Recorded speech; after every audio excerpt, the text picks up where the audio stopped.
समस्त मातृशक्तियों भाई बंधुओं सादर जय श्री कृष्ण। वर्ष भर की समस्त 24 एकादशियों में देव प्रबोधिनी एकादशी का विशेष महत्व होता है। इस एकादशी का व्रत श्रद्धा पूर्वक करने से और इसकी पुण्यदायिनी कथा को सुनने से भगवान लक्ष्मी नारायण जी की विशेष कृपा मिलती है और इस दिन विशेष उपाय करने से कार्य में सिद्धि मिल जाती है। तो आज आपको हम बताएंगे इस वर्ष 2021 में देव प्रबोधिनी एकादशी का व्रत कब रहेगा और इस दिन शीघ्र विवाह के लिए कौन कौन से विशेष उपाय आपको करना चाहिए। तो मित्रों, आप सभी का बहुत बहुत स्वागत है आपके अपने ही चैनल एस्ट्रो गुरुजी में।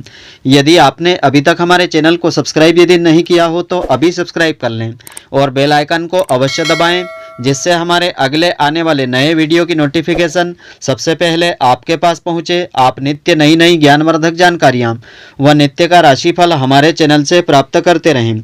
तो हिंदू पंचांग के अनुसार कार्तिक मास के शुक्ल पक्ष की एकादशी को देव उठानी एकादशी के नाम से जाना जाता है। इस बार दिनांक 14 नवंबर 2021 रविवार के दिन कार्तिक मास की देव उठानी एकादशी का व्रत रहेगा। तो वर्ष भर पड़ने वाली एकादशी में यह एकादशी सर्वश्रेष्ठ एकादशी है। इसे देव प्रबोधिनी एकादशी और देवोत्थान एकादशी भी कहा जाता है। तो क्यों मनाई जाती है देव उठानी एकादशी? तो विष्णु महापुराण के अनुसार भगवान विष्णु जी ने शंखासुर नाम के राक्षस का वध करके आषाढ़ मास शुक्ल पक्ष की एकादशी, जिसे हरिशयनी एकादशी कहते हैं, इस दिन क्षीर सागर में शेषनाग की शैया पर शयन करने के लिए चले गए थे और 4 महीनों की योग निद्रा के बाद देव उठानी एकादशी के दिन भगवान विष्णु जी योग निद्रा से जागते हैं। वहीं देव उठानी एकादशी के दिन माता तुलसी और भगवान शालिग्राम जी के विवाह का आयोजन किया जाता है। इसी दिन से शुभ कार्यों की मांगलिक कार्यों की शुरुआत होती है, शादी आदि के मुहूर्त खुल जाते हैं। तो पंचांग के अनुसार इस वर्ष 14 नवंबर 2021 रविवार के दिन देवोत्थान एकादशी देव उठानी एकादशी तिथि रहेगी। तो आइए अब हम जानते हैं देव उठानी एकादशी को जीवन में बहुत ज़्यादा महत्वपूर्ण क्यों माना जाता है। इसमें तुलसी विवाह और पूजा का विशेष महत्व होता है। तो देव उठनी एकादशी के दिन तुलसी विवाह और पूजन करने का विधान होता है। इस दिन तुलसी माता को मेहंदी, मौली, धागा, फूल, चंदन, सिंदूर, सुहाग के सामान की वस्तुएं, अक्षत, मिठाई, पूजन सामग्री आदि भेंट करना चाहिए। इतना ही नहीं, आज के दिन तुलसी माता का विवाह भगवान शालिग्राम जी के साथ किया जाता है। तो इस प्रयोग को करने से अनंत गुणा फलों की प्राप्ति होती है। तो देव उठनी एकादशी के दिन भगवान विष्णु जी को गन्ने से बनाए हुए मंडप के नीचे स्थापित करना चाहिए और उनकी पूजा करना चाहिए। पूजा में मूली, शकरकंद, सिंघाड़ा, आंवला, बेर आदि फल अर्पित करना चाहिए। तो इस दिन पूजन का विशेष महत्व माना है।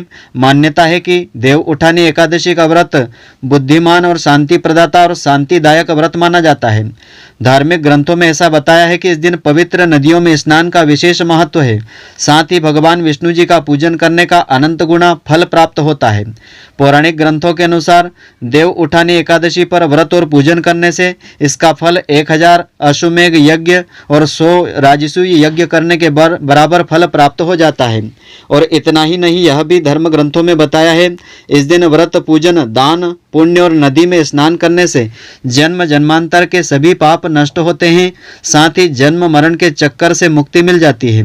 देव उठानी एकादशी के दिन भगवान विष्णु जी के पूजन और व्रत करने से अकाल मृत्यु से रक्षा होती है, सभी रोगों से मुक्ति मिल जाती है और भगवान विष्णु जी का चरणामृत पीने से मोक्ष फल की प्राप्ति होती है। तो इस दिन पूजन के अंत में ओम भूत वर्तमान समस्त पाप निवृत्तय निवृत्तय फट, इस मंत्र की 21 माला जाप आपको करना चाहिए।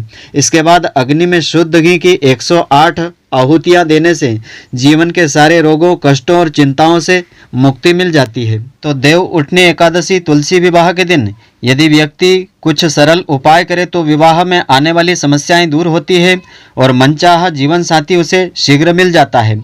तुलसी विवाह के दिन यह 5 उपाय आपको जरूर करना चाहिए। देव उठनी एकादशी के दिन तुलसी विवाह किया जाता है। कहा जाता है कि जिन लोगों का विवाह नहीं हो पा रहा है या विवाह में अड़चने आ रही है तो उन लोगों को तुलसी विवाह अवश्य करना चाहिए। इससे शीघ्र विवाह के योग बनते हैं। इसके अलावा देव उठनी एकादशी के दिन भगवान विष्णु जी की पूजा श्रद्धा पूर्वक करना चाहिए, क्योंकि इस दिन भगवान विष्णु जी 4 महीने की नींद से जागते हैं और सृष्टि का कार्यभार संभालते हैं।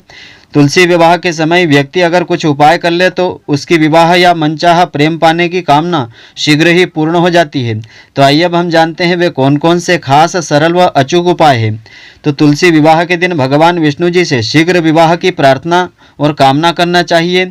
इसके साथ ही यह उपाय आपको करना चाहिए कि 7 साबुत हल्दी की गठान लेवें, थोड़ा सा केसर, थोड़ा सा गुड़ और चने की दाल किसी भी पीले कपड़े में बांध करके भगवान विष्णु जी के मंदिर में अर्पित करें। ऐसा करने से शीघ्र विवाह के योग प्रबल हो जाते हैं।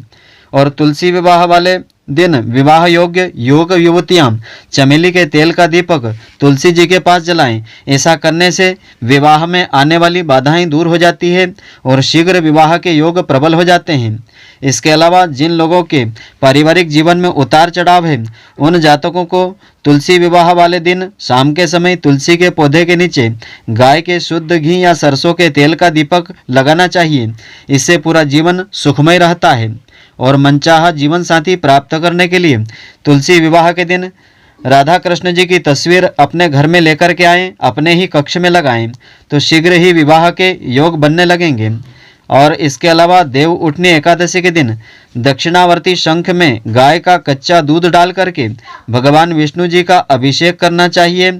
ओम विष्णवे नमः, ओम विष्णवे नमः इस मंत्र का 108 की संख्या में जाप करना चाहिए। तो इससे तुरंत लाभ मिलेगा और विवाह में आने वाली बाधाएं भी इससे दूर होने लगेंगी। इसके अलावा देव उठनी एकादशी के दिन अपने नहाने के जल में हल्दी और केसर मिलाकर के उससे स्नान करना चाहिए। तो इससे भी विवाह के योग प्रबल बनते हैं। तो मित्रों, आशा करता हूँ कि आपको हमारी यह ज्ञानवर्धक जानकारी पसंद आई होगी। यदि आपको पसंद आई हो तो आप हमारे वीडियो को लाइक व शेयर अवश्य करें। धन्यवाद। जय श्री कृष्ण मित्रों, फिर मिलेंगे।